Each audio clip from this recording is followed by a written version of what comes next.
It's Thursday. That Brownlow lady is hanging out with us, Lauren Brownlow. Young Gun is the podcast. Congrats, Origin this week. Origin Sports. Yeah, that was awesome. That was great.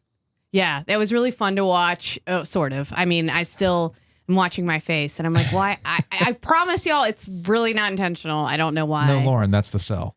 Okay. People want to see your but facial I'm like, reactions. oh, why do I do this? Well, why did Andy Dalton go out there for a short yardage situation? Hey, he's really caught up on this thing, man. Well, I mean, I will say... Are you bothered by it too?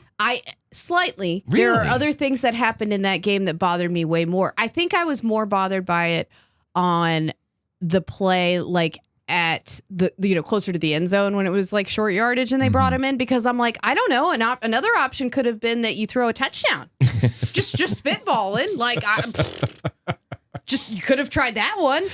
I would probably rather have my rookie quarterback in that situation have the ball in his hands. Yeah, I think there's two things that have come through on this conversation. I think there are people who want to focus on Bryce Young and whether or not he's a bust, because that's the easy conversation to have. Of course it is. It's lazy. But then there's a more difficult conversation that I know Gilio has been trying to pinpoint, in that this $1 billion coaching staff, I would like to see where the ROI after 2 weeks is on the coaching staff. You might not have the personnel, as you jokingly tweeted out. These are flex spots. I wasn't joking. Or bench spots. What would you do with those guys in a fantasy league? Just be honest, people. And I'm not talking about this year, because obviously they're going to be awful. Sure. But if you know you have limitations at that position, then you might as well try to scheme your way out of this. And so far we've seen vanilla. So my only counter to that is, I don't know how you scheme wide receivers open that can't, you know what I mean? Like, at a certain point, it just becomes a physical talent issue. Yeah.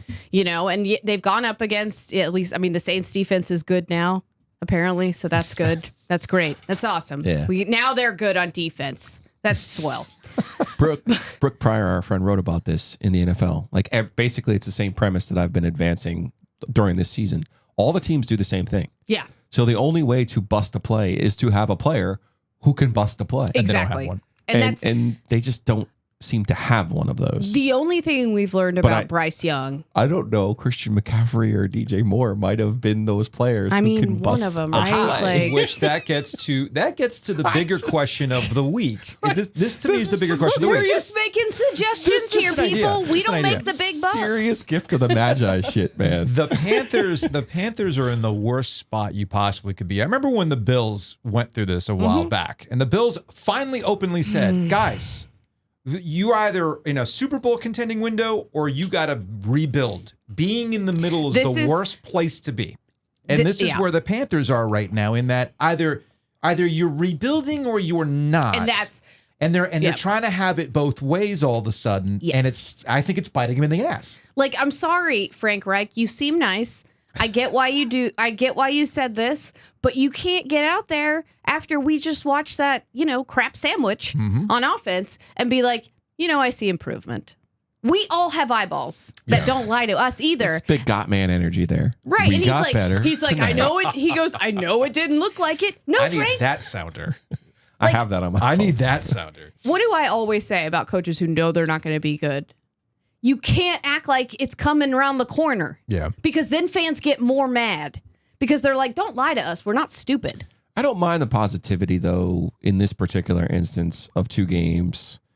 And I just think we've talked about with the Panthers and where they are and the opportunity that they have. It doesn't exactly match up, right? Like you are rebuilding, but you're also rebuilding at a time when the rest of your division is really very pedestrian. Yeah. And average, and you have a chance. And now you're 0-2 against it. And I'll just ask again, we can continue to ask the question, like, what is the Panthers' identity going to be? Because under Steve Wilkes, we understood what it was. We are going to play defense. We are going to run the football. We are going to shorten the game. And it's like, now I'm looking at the Panthers and I'm going, well, they have a kicker. They have a kicker. Yeah. They have a kicker. They have a great punter, obviously one of the better ones in the league. They don't have great return or coverage units, but that's a whole other thing that I won't go on a rant on. I don't want to blame them for all of the chances that they took. That includes, to me, like a Laviska Shenault. That includes a Terrace Marshall. That includes a Jonathan Mingo. Like, I like Mingo. I feel like they had the right ideas. Yeah. sometimes you just don't grab the right guys. And you know me, I always get stuck on J.C. Horn. Mm-hmm. I'm not trying to like blame Matt Rule. I mean, and he deserves a lot of blame for a lot of this. Yeah. But like, you know, like when you have those premium picks, the one thing we knew Marty Herney could do better than he does not miss on those, as well as just about anybody in the NFL. When he had a crack at that thing in the top 12 or wherever Kuechly ended up, like Burns, like 16, like that's an unbelievable pick. Like he was really, really good at that. Mm-hmm. And now you're going, Derek Brown, okay, he's good, but he doesn't jump off the page to me. You know, right? You got who do they have that changes Horn, the game? And you're like, well, when he plays, as you like to say, he's this or he's that. And it's like he's a productive player when healthy, but again, you have to be healthy. That's an important caveat. It's also like slightly esoteric to be like, well, here he is. He's like guarding people, and you know, give me your pro football focus bullshit of like range of targets, blah blah blah blah blah blah blah. Yeah, I don't believe that, buddy. Do you make plays? Do you make plays? Yeah. Mm-hmm. Like, if you're not making plays, then you need to be on a Super Bowl contender. Like that's a premium position on a Super Bowl contender. That's not like, hey, let's rebuild and let's go get a guy who we can just, you know, have guard people and never make any interceptions or make any big plays. Like, right.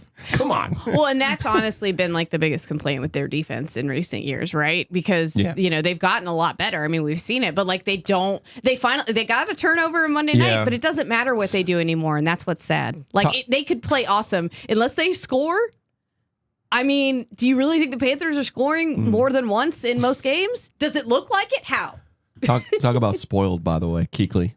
My God. Oh. Yeah. Dude made every play all the time, every game. Like, please, I'm going to get emotional. Machine. Oh, look, I also like to point out it might look bad right now, but it could also be worse. I mean, really? The Carolina Panthers could have the week that the Chicago Bears seem to be having, where... Well, at least it's entertaining. I mean... What's entertaining about the Panthers right now? Yeah, I guess there isn't really much anything entertaining about the Carolina I don't mind the Panthers positivity and the patience out of the head coach after 2 weeks. Like, there is a time to blame you all as a coach, no matter the sport. Oh, I don't want him to blame the players. I just want him to level with us a little bit more than he's doing. He's acting like any day now they're going to start scoring points. But I think he believes that. There's a little bit of Russell Wilson to that, right? Like, even though we don't necessarily buy what Russell's selling, he believes it. That kind of alarms me more about Frank, to be honest. I do think Frank believes it. Like, hey, here's what I see in practice. Here's what I know will work eventually. It just has to work for us. I'm also going to give them some grace about losing 2/5 of their starting offensive line. No, when you lose 40% of what already wasn't a great offensive line, that's really difficult to compensate for. Yeah. No, I'm with you on that. Speaking of offensive, look at me, Panthers apologist. You're a Panthers hater. I'm surprised. You're supposed to be a Panthers hater. That's Panthers your MO. Hater, but I've been trying to take a 10,000-foot view of what they're trying to do, and again, I want to give them credit for what I think are the right moves. Well, how are they going to get receivers, though? They got to pay somebody. Free agency, which never happens in the NFL anymore. So they're screwed. Or go back and get somebody to give you the picks for Burns, which that market probably that's right now. It's dry now. Not going to get two. Yeah. Hey, look, I reiterated that point yesterday, where it gets back to are you rebuilding or are you not? And when they decided to not trade away Brian Burns for reportedly 2 first-round picks, I think it was the Rams that were interested in getting, because with the Rams, they're like, screw draft picks. Yeah, we don't even want to pick. Yeah, but that works for them. We'll go get a guy out of BYU in the 5th round. We'll keep mortgaging this. We'll keep mortgaging it. It is what it is.